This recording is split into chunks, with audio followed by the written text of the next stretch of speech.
Good morning, good afternoon, good evening. Welcome back to another video from Let's DevOps. In today's video, we are going to look into role-based Ansible playbooks.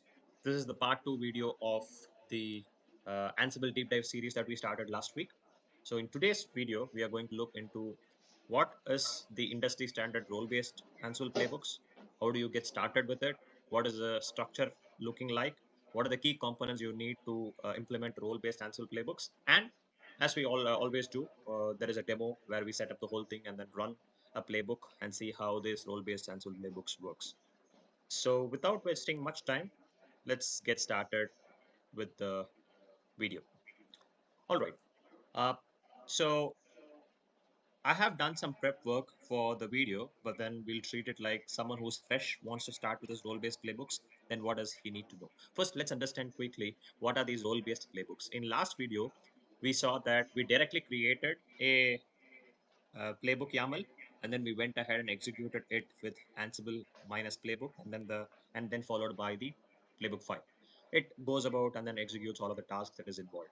But when you're implementing Ansible playbooks in an organization, you have to follow something called as Ansible, the role-based Ansible playbook structure. Now, the Ansible documentation helps you with has a very good documentation about these. There is a section called best practices, and if you go there, it gives you a lot of best practices, mostly around these role-based Ansible playbooks. So, how does the structure look like? You will have on the root level, you will have a couple of folders to start with. So there is a group parse, a variable group wherein you can create your global variables under this folder.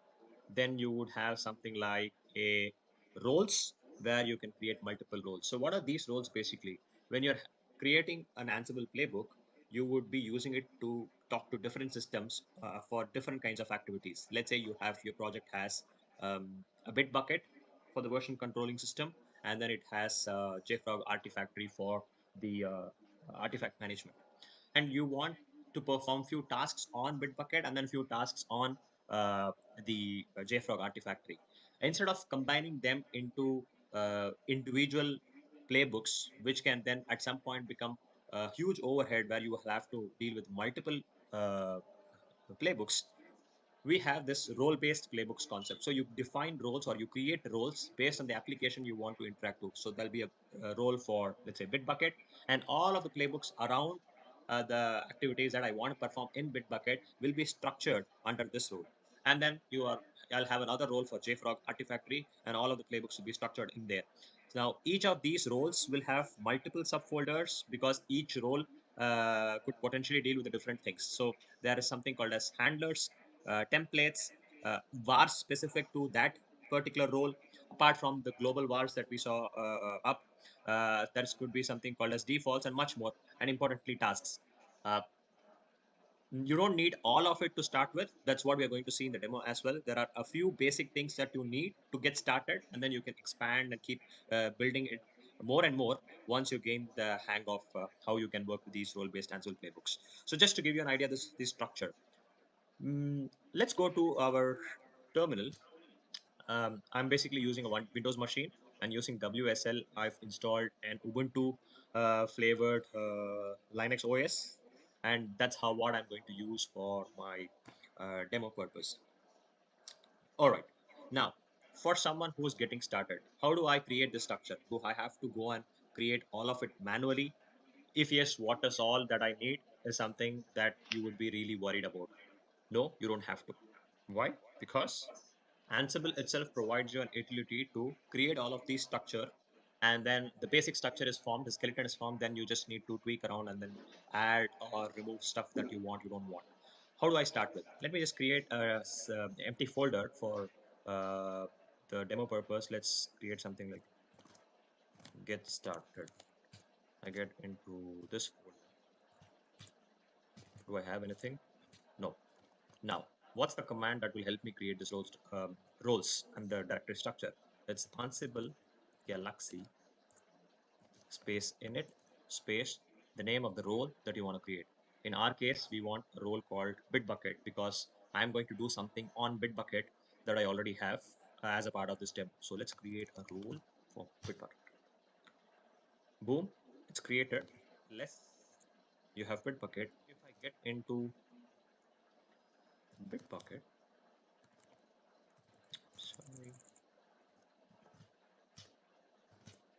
you see, all of the basic directory structures that you need for this role-based Ansible playbook is already created by this Ansible Galaxy. Ansible Galaxy is all of any Ansible version that you install will have Ansible Galaxy. It's one of the utilities that comes out of the box with Ansible. Will help you create this different directories and roles and structure. Uh, what is more important? The most important is this tasks folder, because this tasks folder is going to have something called as a main.yaml and multiple other YAML files. Uh, the main always for each of the role, Ansible is going to talk to this tasks folder and execute the main.yaml that is sitting in there. That main.yaml can have or import multiple other playbooks around, but the starting point is always tasks followed by the main.yaml that will sit under the tasks. Don't get worried, we are actually going to see stuff, but just to keep in mind what is important, it is basically this tasks folder and the main.yaml. What else? Everything else you could actually build up on this, but each of it has its own unique feature, and it is very helpful. But it's a massive topic, so we cannot get into each of it. Uh, so let's jump into a demo and see what are the basic things that we need, and we'll also go ahead and try and execute an Ansible playbook. All right. Now, to save some time, I've already created the entire structure and also put in some code in there for each of the default things that we need.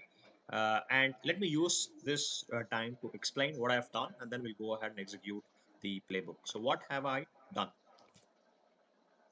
Uh, you can forget about these secrets vault file for now. Let's only concentrate on probably the other stuff. I mean, it's you definitely need secrets and the vault password file, but that's for another session. We'll watch out for it in part 3. But what do you need? As you need a main playbook to entire the playbook, to a starting point for the playbook. And then more importantly, you need the roles. Under the roles, you might have multiple roles for based on each application. Apart from that, there are a few other folders that you might need to get started with. Is something called as group vars. There are different ways of managing vars on Ansible, but one of the ways to manage them clean using group vars. And then you have a folder called inventories. When you're dealing with multiple systems, you always need an inventory file which will have the IP addresses of all the different hosts that you want to talk to. In our case, it's local host. We are only going to execute all of the tasks in our local machine, so we're really not going to use the inventories file. But in an ideal world, you need at least these to get started with. Right. Let me quickly run through the code that I've feeded for all of the important files that we need. Let's start with main playbook.yaml because that is going to be your entry point. What does this main playbook.yaml have? Let's quickly cat and see. Very simple, straightforward. Main playbook imports the secrets and runs the roles. Why do I need to import secrets? Because when you connect to any system, be it Bitbucket or Nexus or whatever system or the cloud stuff, you always need a authentication to connect to that system. And this, you cannot use it as a hard-coded username and password inside the playbooks, which is highly dangerous, not recommended. So there is something called as secrets, and you have some encryption, Ansible Vault and stuff, but that's the entire secrets part, encryption, decryption, how we can use it is for the third part of the series. But for this part, uh, we have this main playbook. We want to import the secrets because we need the secrets to connect to whichever system, and we want to import the roles. So in this case, I've named the role as Let's DevOps, and I'm importing that role. So this is on the main playbook. What do we have on inside the roles? Because that's the next main thing that we need. So I get it. Roles. We have a role called Let's DevOps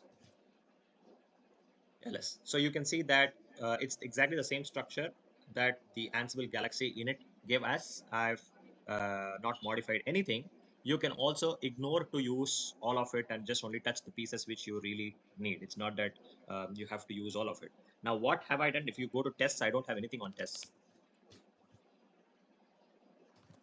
These are all the these are all the default stuff that gets created. when you do the Ansible Galaxy init. So I haven't added any code as such, right? Now, as I said, I'm really interested in the tasks. And if I get into tasks, because the moment you import a role, it is going to go to this tasks and start executing the main.yaml that is sitting inside. So my actual Ansible tasks will sit inside these main.yaml of the role.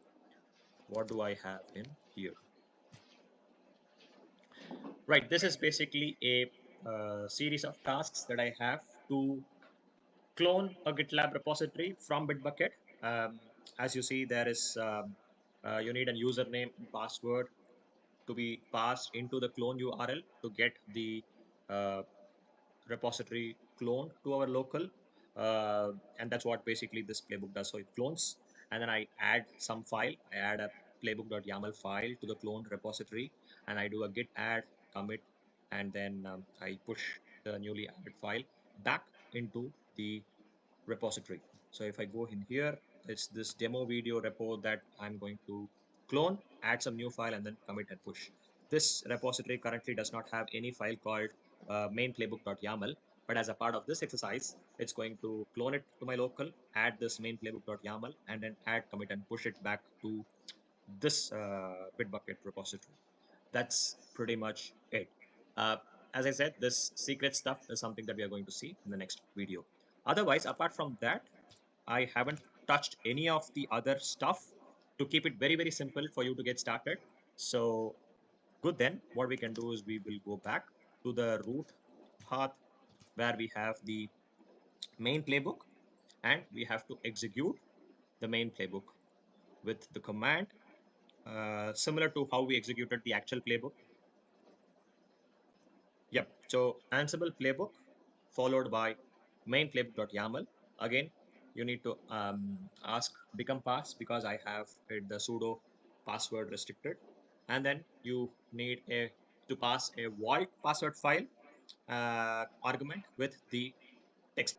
Again, just forget about this vault pass file and vault password file.txt. We will look into it a little later, but you just have to execute the main playbook.yaml. Hit. It is going to ask for the sudo pass. I give that, and let's run through it. So it starts the main playbook, and as we mentioned, it imports the secrets and the role. The moment it imports the role, it is going to directly jump into tasks and start executing the main.yaml. And my main.yaml is having this set of tasks, so it goes ahead and then executes each of it one after the other. Since we don't have anything on the local, it will do all of it and then throw the status as changed, because it is creating all of it new. It is cloning new. It is adding the file new, committing and then pushing everything new. So you get this status as changed. Now, if I do an ls, oops, if I do an ls, you see that the demo video repo just got cloned. I've made it clone on the root path itself where the main playbook.yaml is getting executed just for the demo purpose, obviously. And if I get into a CD, you see it downloaded and then it fetched the main playbook that we are using into the repo and then added, committed, and pushed. If I go back to Bitbucket, it's not there. I give a refresh. Boom, you have the main playbook.yaml sitting inside the repository. So that's pretty much it for this session. I know it's just an introduction. There is a lot more you can do with Ansible role-based playbooks, but this is just getting you kick-started with this concept for you to explore more and make your infrastructure as a code more robust and reliable. Thanks a lot for watching. We'll meet again in another video. Thanks all. Bye-bye.